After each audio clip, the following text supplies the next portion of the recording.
Hanggang ngayon, hirap ka pa rin bang lumipat ng lane?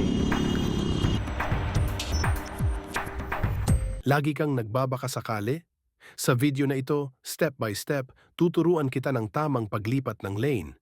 Ito yung 6 na sequence. First step, planuhin mo kung saan ka lilipat ng lane from point A to point B. Second step, inform mo yung intention mo using your signal light. Sa point na ito, bigyan mo ng time yung mga nasa likod at gilid mo para makapag-adjust. Third step, kung safe, speed up on your lane para maiwan o lumayo yung mga nasa likod mo at gilid. Kung hindi naman safe, slow ka lang. Fourth step, check mo yung mga mirror mo kung sino yung mga sasakyan at i-identify mo, mag-shoulder check ka rin. Dito maiiwasan mong ma-blind spot dahil hindi ito nakikita ng mga salamin mo.